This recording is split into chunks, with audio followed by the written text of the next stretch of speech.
We are excited to announce this last speaker, give you a little information about him. But have you enjoyed yourself so far? Give everybody a hand clap. Thank you. All right, so I am going to be introducing Mr. Jimmy Cunningham Jr. So I'm going to read a little bit about him. Jimmy Cunningham Jr. is the Executive Director of the Delta Rhythm and Bayous Alliance, a nonprofit organization dedicated to building a national travel corridor between Pine Bluff, Arkansas, and Indianola, Mississippi. He is also the Director of Tourism Development for the Pine Bluff Advertising and Promotion Commission, and a board member for the Mid-America Arts Alliance. Cunningham has worked extensively with communities in the lower Delta region of Arkansas and Mississippi, and identifying and developing unique cultural assets related to music, the visual arts, and natural resources. His work led to the designation of portions of U.S. Highway 65, south in Arkansas, year 2017, and U.S. Highway 82 in Mississippi, year 2018, as the Delta Rhythm and Bayous Highway by the legislators in these respective states. In partnership with Greenrock International, he was able to help secure funding for 4 cities on the Delta Rhythm and Bayous Highway to enhance placemaking and broadband service in 2022. His curated arts exhibits in Pine Bluff included the DRB Freedom and Blues, year 2018, the DRB Runway Blues, year 2020, and the DRB Chitlin Circuit, year 2021. He is also a 2024 recipient of the Catalyst Arts Fellowship. Cunningham's workshops related to the Delta music and African American culture have been presented throughout the Mid-South and Delta regions, while his online digital vignettes, year 2020, have garnered national awards from the National Association of Interpreters. The author of 2 Delta regional books, African Americans of Pine Bluff and Jefferson County, Arcadia Publishing, year 2012, and Delta Music and Film, Jefferson County, and the Lowlands Arcadia Publishing, year 2015. Cunningham is a longtime voiceover artist storyteller with credits in both commercial and public work. His writing and co-production of docu-shorts, music videos, and other visual works has helped to build a greater appreciation for Delta culture and Black history. Cunningham holds a Master's of Arts degree in Public Administration from Grambling State University and a Bachelor's of Arts degree in English from the University of Arkansas at Pine Bluff. He is also a member of Kappa Alpha Phi fraternity. And his greatest accomplishment is he is married to Ms. Alicia Cunningham. Please welcome Mr. Jimmy Cunningham Jr. Thank you for that introduction, and I'm excited to be here with you this morning or this afternoon. As has been stated, I am from Pine Bluff.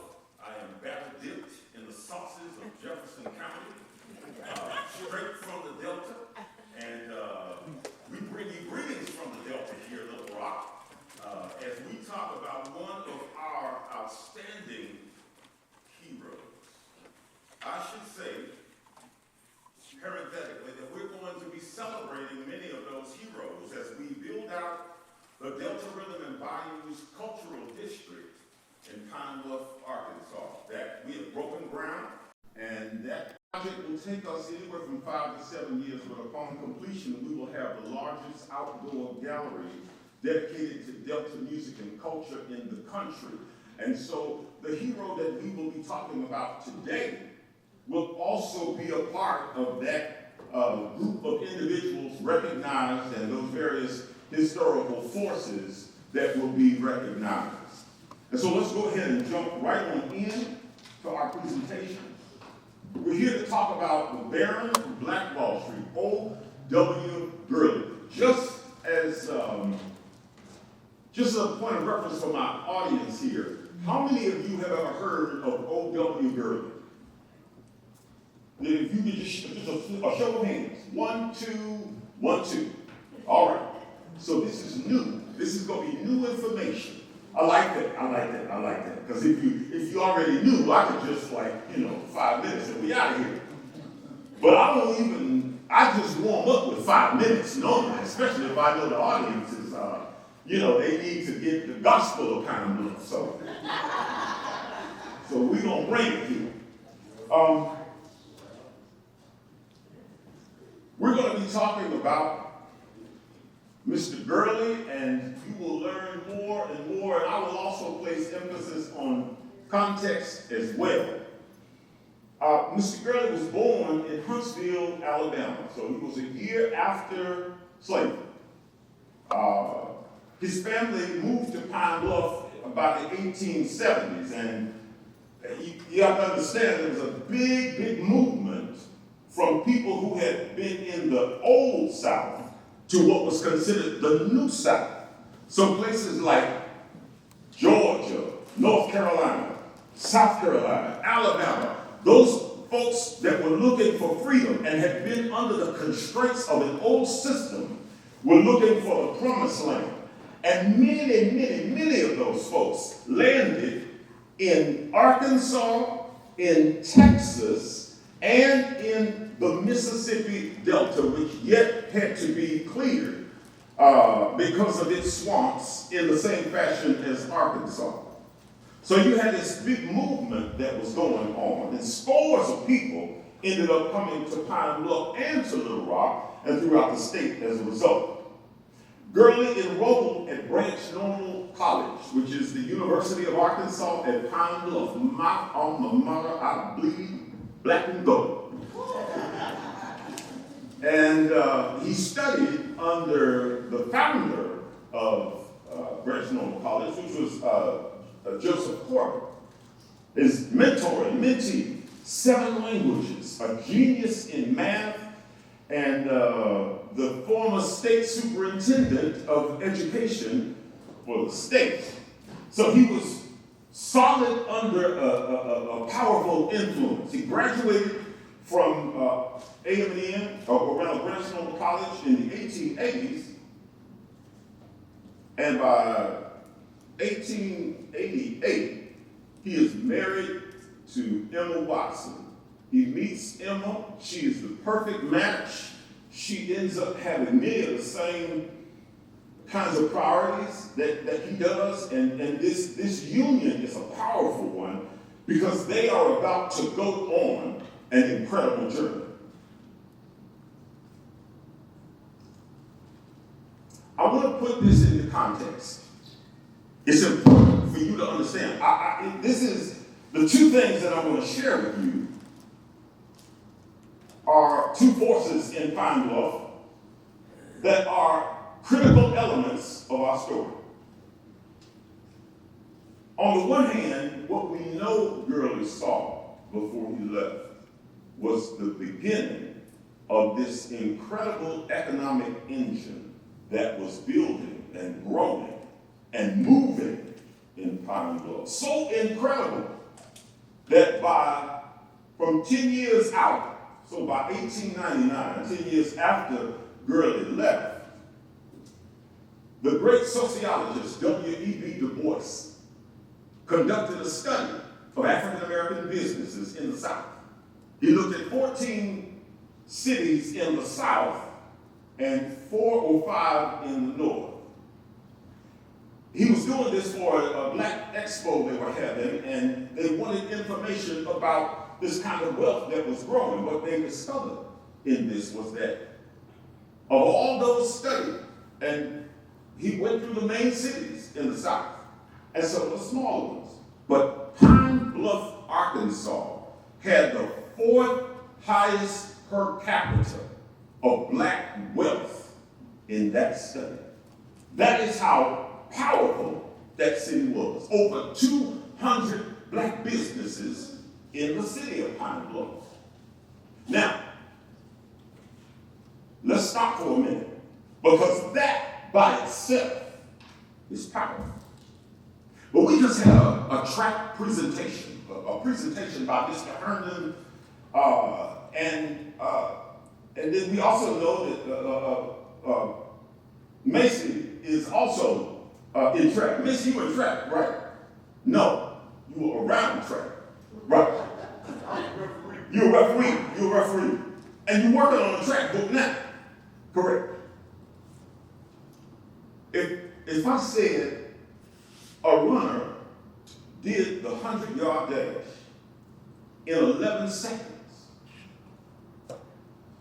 some of you might assume that that is a slow run. You say, oh, that's okay. But if I said to you that the run happened with the runner carrying a 100-pound sack, you would say, oh my God, 11 seconds. Let me tell you, the feat that occurred in Pine Bluff with this kind of economic development, this kind of booming engine, happened in this context.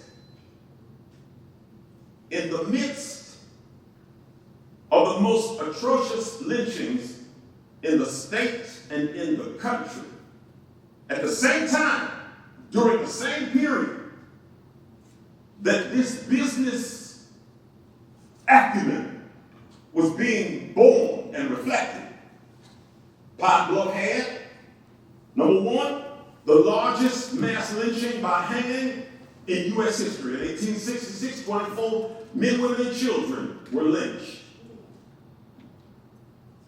By 1892, 3 years after Gurley left, it had the first spectacle lynching in the United States. Now, what is a spectacle lynching? You see all these folks here? Those folks are there because this is an event. They ain't doing this at night. They ain't hiding in the woods nowhere. They ain't doing this undercover. Spectacle lynchings occurred such that you send out the invitation and everybody will come, public officials and everybody else. And in Pine Bluff, 2,000 people showed up to watch 2 black men being lynched. Pine Bluff, Jefferson County, I should say, has more lynchings than any major county in the state of Arkansas. So the 100-pound sack that I'm telling you about and the 11-second 100-yard dash, this is what was going on, this kind of yin and yang occurring in the context of Gurley's world.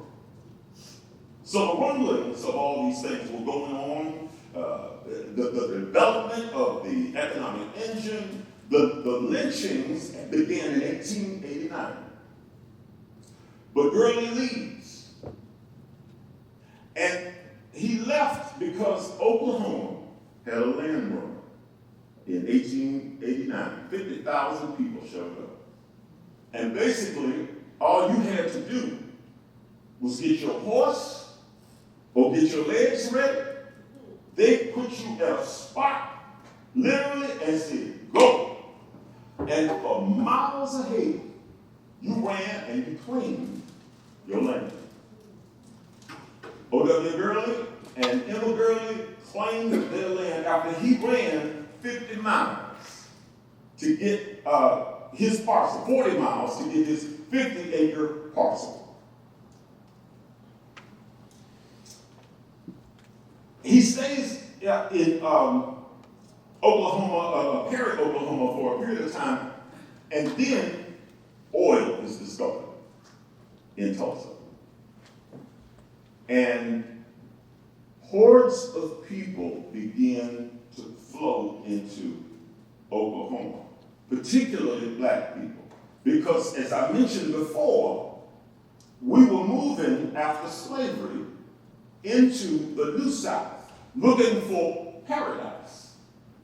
Well, when the lynching started, and 1892 was the biggest year for lynchings, people were looking for where to go. When this land run hit and the oil came up, what they called Indian country. Oklahoma was called Indian country. They said that's where paradise is. And so scores of black folks moved in, and they had areas that were sort of designated for establishing black towns. And so Gurley was in Perry for that, and then ended up moving into Tulsa. And this is the first year that Tulsa has Jim Crow laws. So he gets there, and you can purchase property, but we got this blocked out. And what he does is, having followed surely the example of what was emerging in Pine Bluff, having kept that in his mind, he purchases 40 acres, he opens a rooming house, and this is the first business in what was what would be called Black Wall Street. Now, scores of folks end up following, and they buy property. Now, you gotta understand, with all of this oil gushing in Tulsa, whites were the dollars that they were getting were enormous, and it was spreading out all over the place. And they needed help in a variety of different ways. There were services and various skills that were needed, and black people were there with the skills, able to walk in and make money. And they needed skills badly, so they weren't in a kind of a position where they could negotiate the low prices. They needed these skills desperately. So folks were coming in and they were making money and then taking it back to the black community. And they were saying that they were able then to build and invest and grow these businesses. And that's what began to happen. One after another, businesses were being built. Gurley ends up buying restaurant, drugstore, commercial properties and the like. And the fire catches, and it goes and spreads all over this area that locals called the Greenwood District. The reason it was called the Greenwood District is because a large number of people who migrated there came from Greenwood, Mississippi. But at its height, Black Wall Street had 600 businesses, 21 churches, 21 restaurants, 30 grocery stores, movie theaters, hospitals, banks. It had its own school system. It had insurance companies. It was a shining model that in all honesty, has yet to be equal. Gurley, with his founding and with his vision, builds this dynasty, and it's beautiful because not only is it business, it's culture, it's social life. These are images from that area. The main streets, Greenwood, Archer, and Pine Street. Now, how many of you, I'm taking you back now, I'm going to date you now. How many of you can remember a song by the Gap Band? Back in the day, it was called You Dropped a Bomb on Me, baby. Somebody remember that? Oh, yeah. The Gap Band was from Tulsa. And the Gap Band, in deference to Black Wall Street, they took the main street names, the first letter from the main street names, Greenwood, Archer, and Pine. That made them the Gap Band. Jolly Wilson. That's your music lesson for the day. This Dreamland Theater. Images of folks at barbershops and just in the bustle of their commercial district, parades, individuals from doctors to lawyers to accountants, they all show up. But by 1921, it ends. And it ends terribly. In 1921, a black man Tulsa with a white woman. And apparently he bumped into her. It's not entirely clear. Someone saw this bump and reported it as an attack, so an assault. And the officials came to get this man. Well, the black community heard about this, and there were whites who gathered at the city jail. They were gathering to get this person. Now, you have to understand, you had black veterans that had just come back from World War I, and they wouldn't have it. So they went down to City Hall. They went down there and armed. They were like, we're not here to start nothing. We just want to make sure that that nobody drags him out and he's not lynched. Well, in the course of exchanges, verbal exchanges, a shot was fired one way or the other, and the next thing, the city went up in smoke. Whites came from all over Tulsa and all over the region, converging on this city to wreak complete havoc on every block in Greenwood, in what was known as Black Wall Street. These are the images of destruction and devastation happening at that time. You'll notice the image down to the right, on the bottom. That image resonates with me. Those are people leaving the town. Scores of people trying to get out. Houses being burned, folks being shot. My cousin, my uncle, Calvin Diggs, my great uncle, was there in Tulsa. He was one of the ones who made it out, but scores didn't. This is one of the churches, and this particular church, portions of it still stand. It has been rebuilt.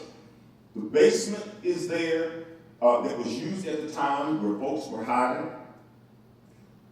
And I would suggest to you, if you ever get an opportunity, and Tulsa's not that far from here, if you ever get an opportunity, please go to Tulsa. They have a Black Wall Street museum that is outstanding. And you can see just the barren devastation that occurs. During this riot, the reports came in that there were airplanes flying overhead and dropping incendiary devices, bombs. Thus, the song, "You Dropped a Bomb on Me."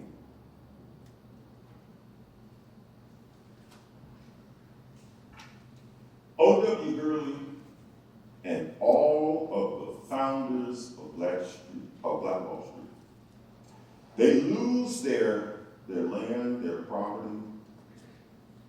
Families lose their homes, churches are burned down, and a grand jury is called to get to the bottom of what happened. Maybe the only blemish for me as I read Gurley's biography is that when he was called on to testify, he testified that this whole deal was started by riotous, drunken black people. It may have been a way to try to ingratiate himself in losing the kind of property and just the devastation, maybe even the shock. I'm not sure. But be that as it may, he ends up moving to California with his wife, and they reside there for the rest of their lives. There's very little information, scant information about him after he passes. In fact, I'm not sure, I haven't found an exact death date for him, but the legacy that Gurley leaves us is powerful. And it is a powerful one in a time such as this, with anxiety in the air, concerns about health and welfare and security. It suggests Gurley's message, his legacy, was much like other African Americans that had come along, which was to say, get your institutions, pull yourself up, invest in yourself and get your return, take advantage of what little you might have, pool your resources together, turn to each other and not on each other, and by your own wherewithal, you will make it over the finish line. That model now guides cities. You can hear podcasts, radio programs in Atlanta, in DC, all over the place about Black Wall Street, about the Greenwood District. There's not a Black community you can go to today where Gurley might not be known, but Tulsa and the Black Wall Street miracle, it's known and indelibly etched in the minds of folks. Ladies and gentlemen, I give you O.W. Gurley. Thank you very much.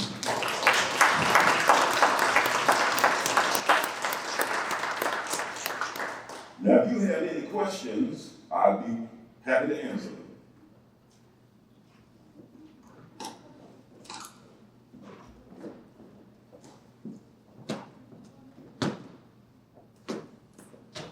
I just want to know, what about his descendants? That's a very good question. Very good question. When Gurley left Pine Bluff,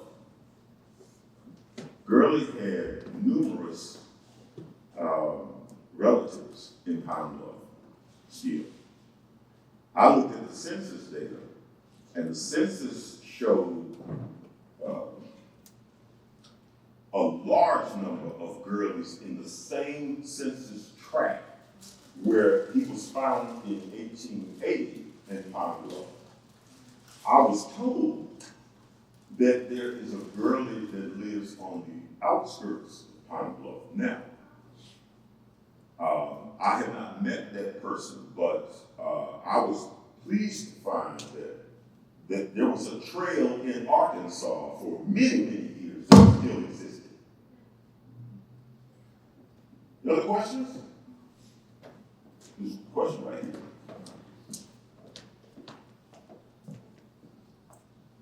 Sir, I've been to Tulsa and Greenwood in 88 and 89. My wife worked over there for a while, so I would go to Tulsa like every other weekend. And a friend of mine had a business in Greenwood. And he kind of showed me around. And so at that time, there were a few businesses there. And Greenwood is a vacant land where grass is growing, just open fields. And he showed me this is where the businesses used to be. Those pictures show where it got burned out, torn up, were not grass fields and vacant lots. And they had, that's the first time I went to a Juneteenth celebration. And it was on one of those vacant fields where they had the big program and everything.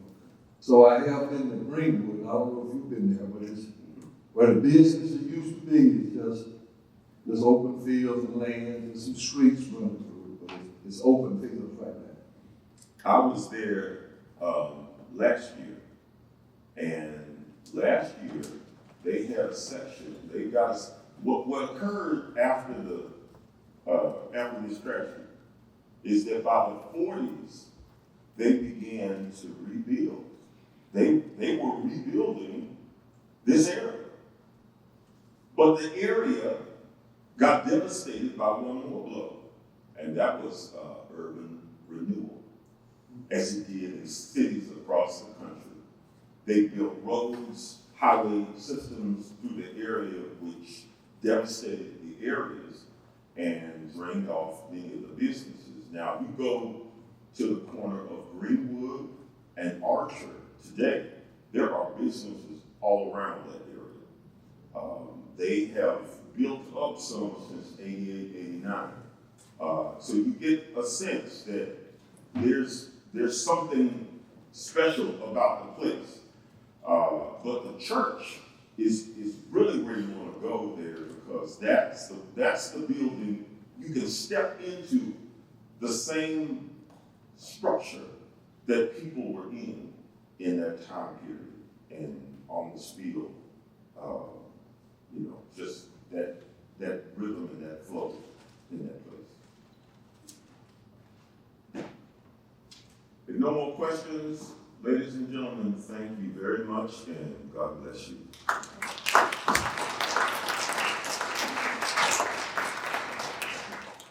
Thank you, Mr. Cunningham, for that awesome presentation. When I call Mr. Cunningham, we talk off and on here and there.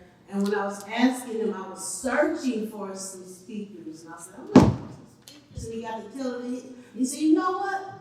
I can tell the story. I said, amen. Again, we'd like to say thank you on behalf of the Black History Commission of Arkansas for you coming out and supporting their symposium. Like Dr. Hargrove spoke in the beginning, they do 2 symposiums a year, one in February and one in June. And the one in June is the first Saturday in February. I don't have my calendar on me, but it's going to be entitled African American Buildings in the Community. So how they affect. So I already have a lot of good speakers lined out, but I'm not going to be a spoiler alert. But if you thought this was an awesome symposium, you don't want to miss our upcoming June symposium. We'll be talking about particular buildings in Arkansas that African Americans had an impact on, or made an impact. And I will take this, the Latimer House. Have anybody heard of the Latimer House building? Never heard of it? Good, that means you heard about the Latimer. Well, we'll be talking, that's one of the buildings we'll be talking about in June.